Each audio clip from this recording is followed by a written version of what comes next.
Assalamualaikum warahmatullahi wabarakatuh. Halo anak-anak semua, apa kabar kalian hari ini? Ibu selalu berdoa, semoga kapanpun dan dimanapun kalian berada, kalian selalu dalam keadaan sehat dan berbahagia. Yuk, disiapkan alat tulisnya. Kita mulai pelajaran kita hari ini. Jangan lupa untuk dicatat ya, agar kalian bisa dipelajari di lain hari. Untuk memulai suatu penelitian sosial, hal pertama yang dilakukan adalah membuat rancangan penelitian. Rancangan penelitian merupakan gambaran umum tentang penelitian itu sendiri. Hari ini kita akan belajar mengenai rancangan penelitian sosial. Persoalan pertama yang kita hadapi saat melakukan penelitian adalah menentukan topik penelitian.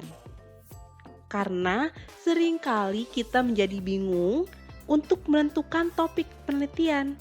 Saking banyaknya permasalahan yang ada dalam masyarakat, kita akhirnya harus memilih satu fokus yang akan diteliti. Karena itu, suatu permasalahan yang akan dipilih atau diteliti haruslah benar-benar menarik. Nah, ini adalah beberapa kriteria dalam menentukan topik penelitian. Yang pertama, sesuai dengan minat peneliti. Artinya, si peneliti ini merasa tertarik atau sesuai dengan minatnya agar dia dapat menyelesaikan penelitian yang sedang ia lakukan. Yang kedua, peneliti memiliki kemampuan untuk meneliti topik tersebut. Artinya, peneliti harus mampu untuk meneliti dan menyelesaikan penelitiannya. Yang ketiga, data mudah didapat, diperoleh, dan dijangkau. Jangan sampai dia memilih topik penelitian yang datanya tidak bisa ia capai. Nah, di sini si peneliti harus menentukan topik yang sekiranya datanya mudah untuk dia dapat, yang tidak menyulitkan dia. Yang keempat, topik memiliki kegunaan praktis, bermanfaat, dan penting untuk diteliti. Artinya topik ini benar-benar memberikan manfaat kepada si peneliti dan masyarakat terhadap permasalahan yang muncul, nantinya akan mendapatkan solusi dari permasalahan tersebut. Setelah peneliti mendapatkan atau menentukan topik penelitian, hal selanjutnya yang perlu dilakukan adalah merumuskan pertanyaan masalah penelitian tersebut. Rumusan masalah dibuat dalam bentuk kalimat pertanyaan dan menggambarkan variabel yang akan diteliti. Bagaimana cara merumuskan pertanyaan masalah dalam penelitian? Sekarang kalian perhatikan yang ada di layar kalian ini. Ibu memberikan contoh. Topik yang dipilih mengenai pandemi COVID-19. Judul penelitiannya adalah pengaruh PSBB di masa pandemi COVID-19 terhadap perubahan pola interaksi siswa SMAX. Variabel penelitiannya adalah PSBB di masa pandemi dan perubahan pola interaksi.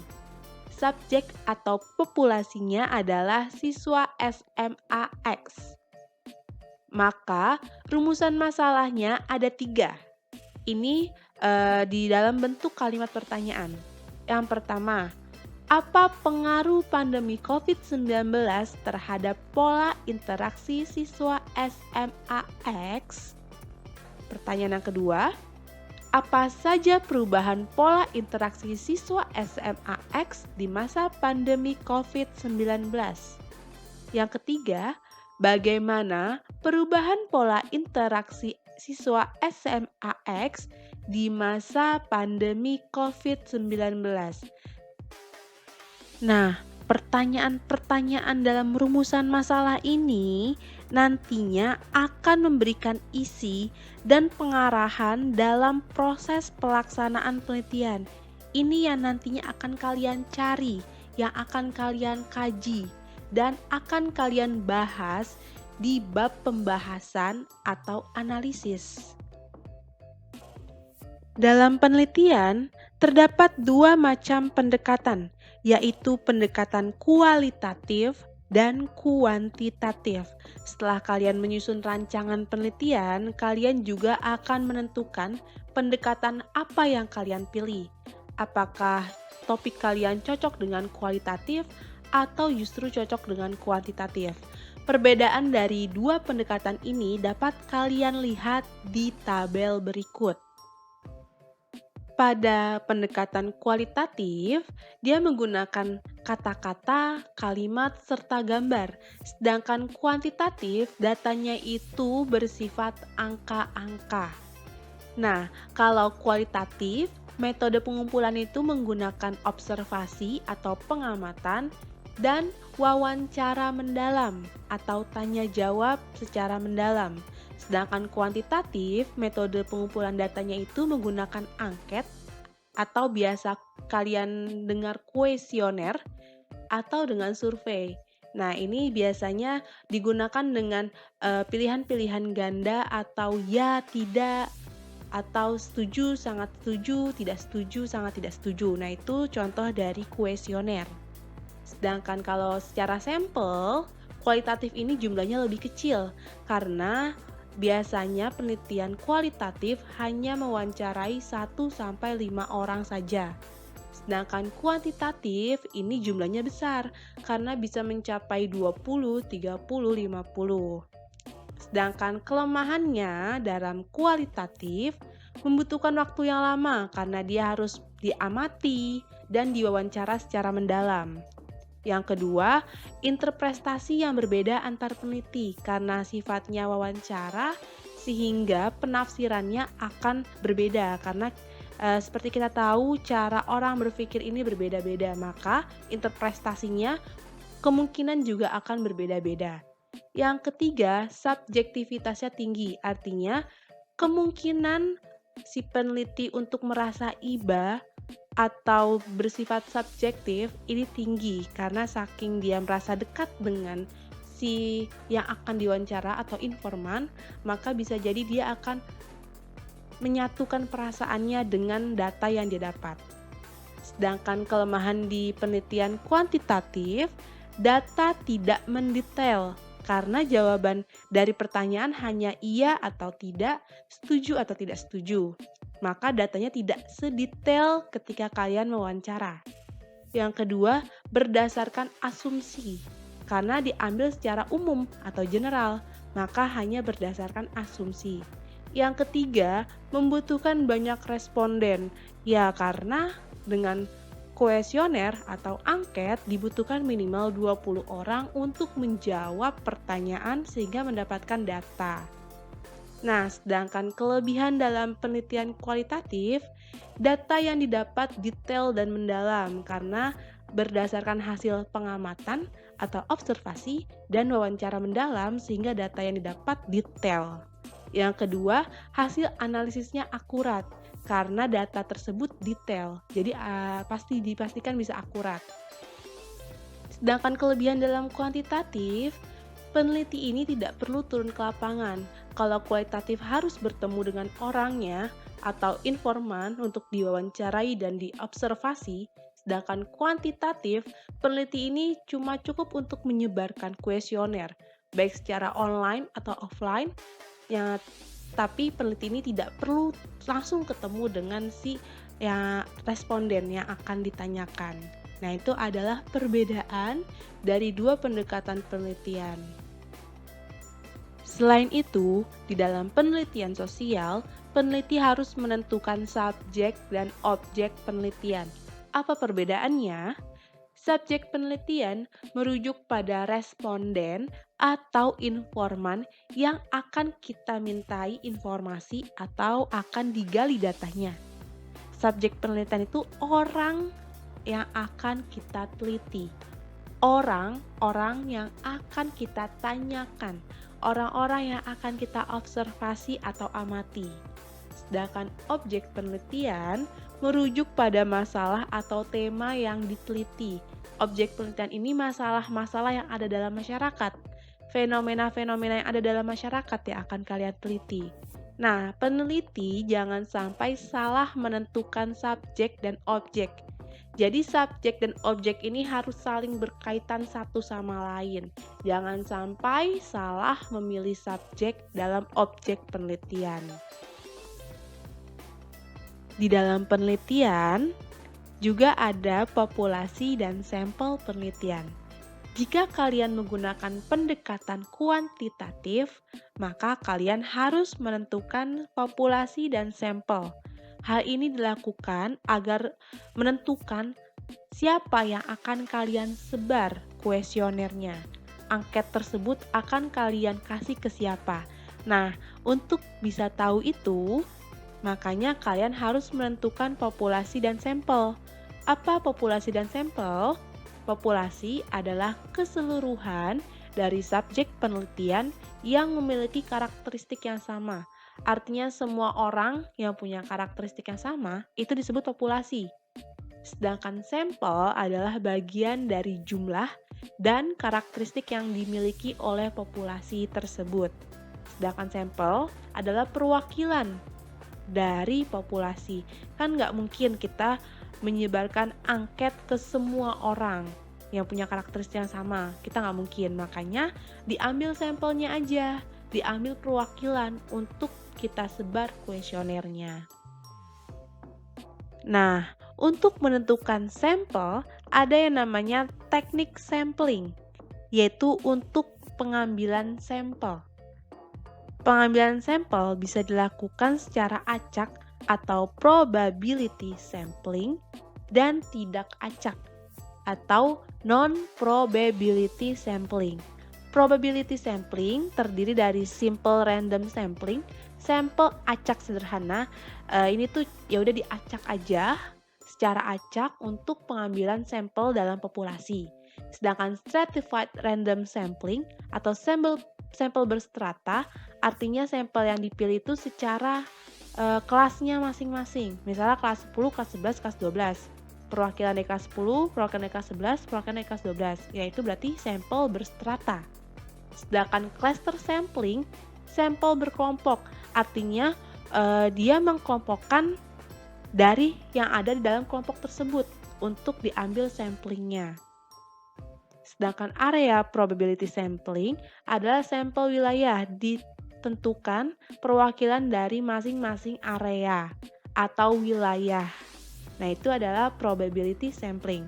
Sedangkan non-probability sampling ada 3.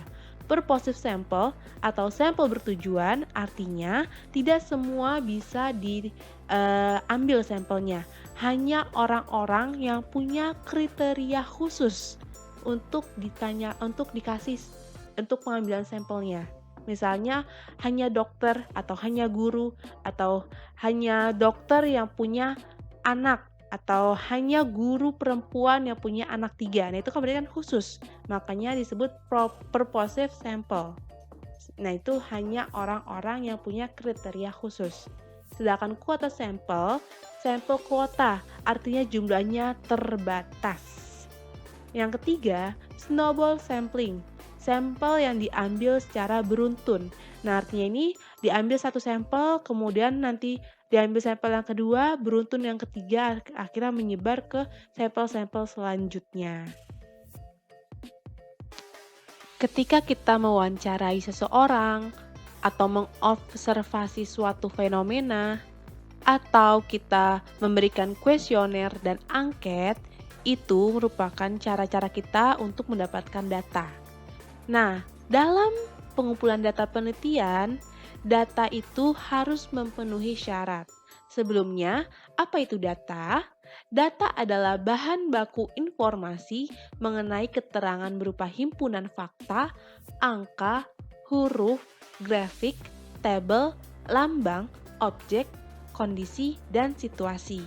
Nah, data-data ini yang kita terima atau kita peroleh ketika kita mewawancarai, mengobservasi, atau menyebar kuesioner atau angket. Nah, syarat data itu ada 5. Yang pertama, objektif dan faktual. Artinya harus nyata, harus benar-benar konkret, bukan hasil rekayasa.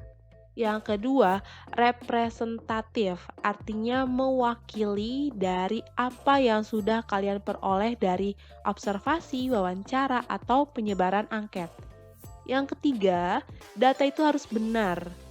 Yang tadi masuk ke dalam objektif dan faktual, artinya benar-benar terjadi, tidak rekayasa, dan benar kalian dapatkan dari yang kalian lakukan, dari observasi, wawancara, atau penyebaran angket. Yang ketiga, data itu harus up to date. Artinya data itu harus kekinian, harus terbaru, bukan data yang lama. Yang kelima, berhubungan dengan topik penelitian. Tentu saja data yang kalian peroleh, yang kalian kumpulkan, itu harus berhubungan dengan topik penelitian agar nyambung. Ada dua jenis data penelitian. Yang pertama, data menurut cara memperolehnya. Ada data primer dan data sekunder. Data primer adalah data langsung yang didapatkan oleh peneliti dari hasil observasi, wawancara, dan angket. Artinya, ini data langsung kalian dapatkan sendiri dari hasil kalian cari sendiri. Sedangkan data sekunder adalah data yang didapatkan dari pihak lain, seperti bacaan koran, artikel, buku, jurnal, web, dan sebagainya. Data sekunder ini adalah data yang tidak kalian dapatkan langsung dari kalian cari sendiri. Misalkan, kalian mencari data kependudukan, kalian mencari ke kelurahan. Nah itu kan kalian tidak dapat data sendiri, tapi kelurahan yang punya datanya, makanya disebut data sekunder. Nah, sedangkan data yang kedua adalah menurut sifatnya. Ada data kualitatif dan data kuantitatif. Data kualitatif adalah data yang berbentuk huruf dan kalimat. Karena hasil dari observasi dan wawancara, makanya datanya data kualitatif disebutnya. Sedangkan data kuantitatif adalah data yang berbentuk angka, karena ini hasil dari penyebaran angket atau kuesioner. Kita sudah sampai di penghujung materi. Ibu rasa cukup sampai di sini dulu ya. Semoga apa yang sudah kita pelajari hari ini menambah pengetahuan dan keilmuan kita sehingga dapat bermanfaat di kehidupan sehari-hari. Ibu minta maaf jika ada salah kata. Terima kasih ya sudah mendengarkan dan belajar bersama. Sampai jumpa di pembelajaran berikutnya. Tetap jaga kesehatan dan jangan lupa untuk bahagia. Ibu akhiri, Assalamualaikum warahmatullahi wabarakatuh.